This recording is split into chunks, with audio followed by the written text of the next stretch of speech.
or even direct phone call. Not because I want you to attend the church, because I'm the speaker, definitely not. Not because I want the church to be big in numbers, but I want you to be here to be with a fellowship.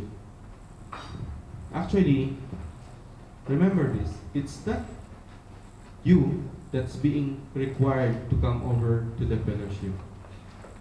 It is me who is longing for your fellowship. That's why I'm asking you to come over to the fellowship. Hindi po kayo ang naghahanap sa akin. Ako po ang naghahanap sa inyo. I'm longing for your fellowship. And this is the commandment given to me by God. We cannot really say that, yes, I'm on my own, but I'm not forgetting. I'm still praying. I'm still reading the Bible. Imagine this, brothers and sisters. Even though you are a very strong Christian, very lively Christian, okay?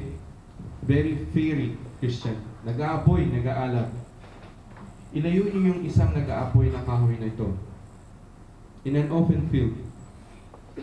Then with a wind of challenges, wind of concerns, wind of trials, what do you think will happen with this strong, fiery, powerful Christian person?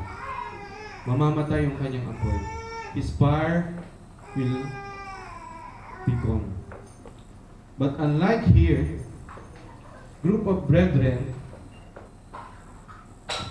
you are fiery. You have a big fire.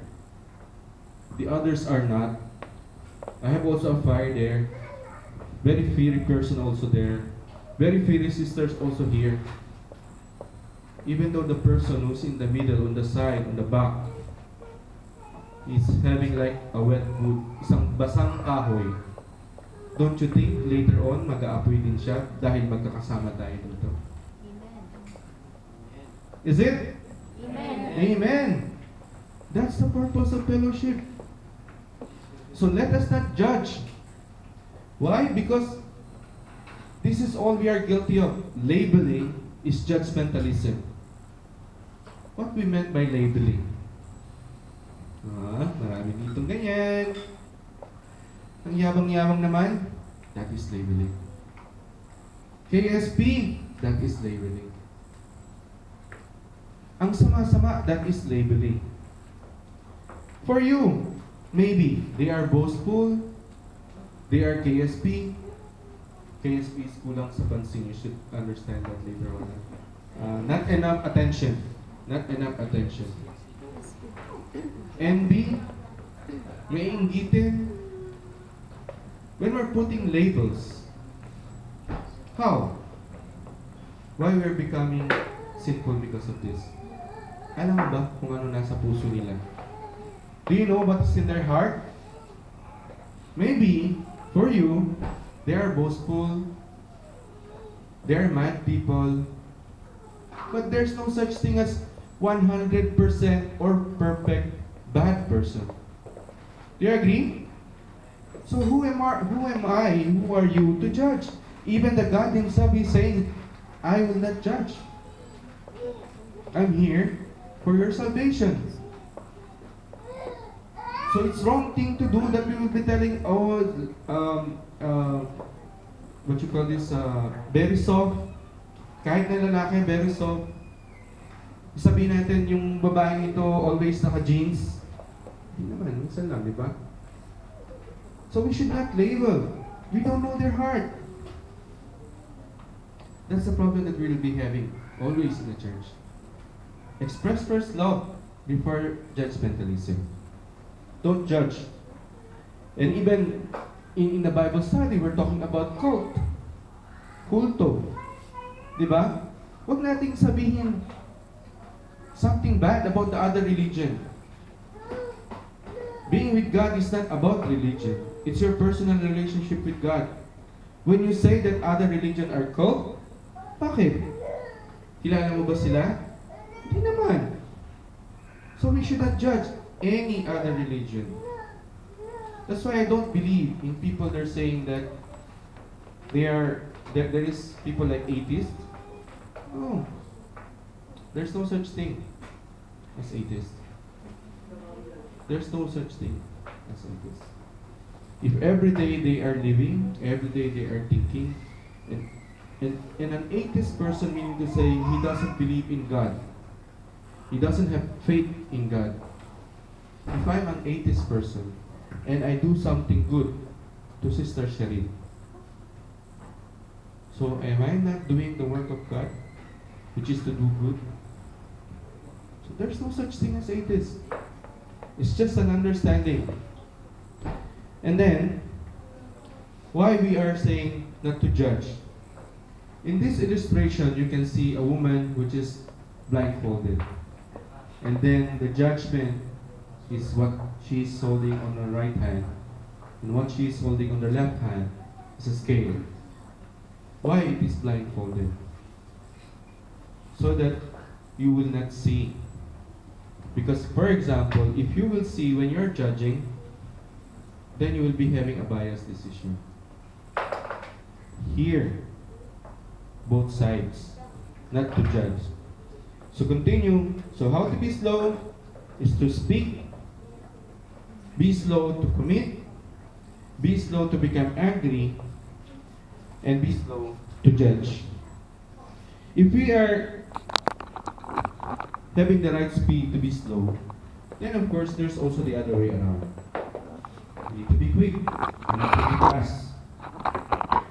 Now, when we are to be quick and we are to be fast, ano naman ang kailangan natin bilisan? We need to be quick to listen. This is the one more areas of concern that we need to apply in our lives. To listen to whom? To listen to others, to reasons, and especially to God.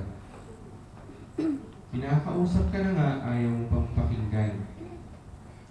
We will spare a lot of people of misery and heartache if we allow the time to listen. I'll give you a sample story. Siguro, since mga kabataan kayo, most of you have watched Filipino movies, right? Amen. Well, makailing na naman ito.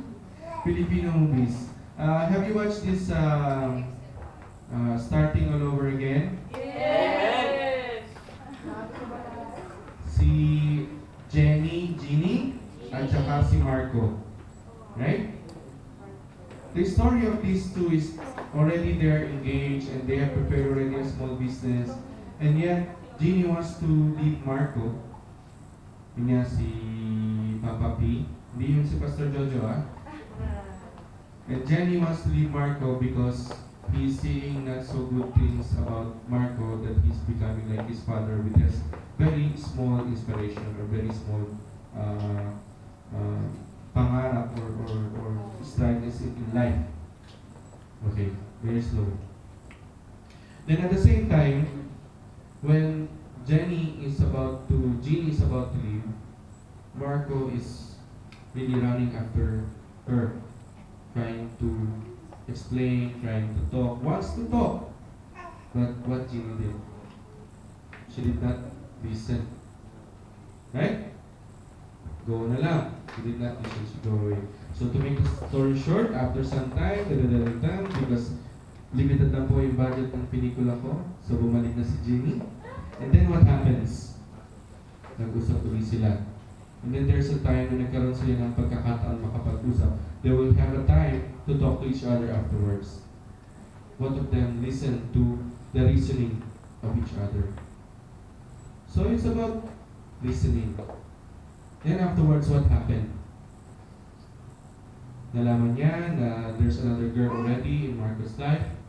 Alam niyo naman yung story, ayaw niyo sunod, ha? So tapusin na natin. To cut the story short, it's about listening. We are not listening enough. We are not listening that good enough. Especially those who are in a relationship. Yung iba, gusto talaga nila yung pinapamper sila. Amen? Amen. Everyone wants to be pampered. Either is husband or wife or boy or girl, they want to be pampered. Si Tony kasi,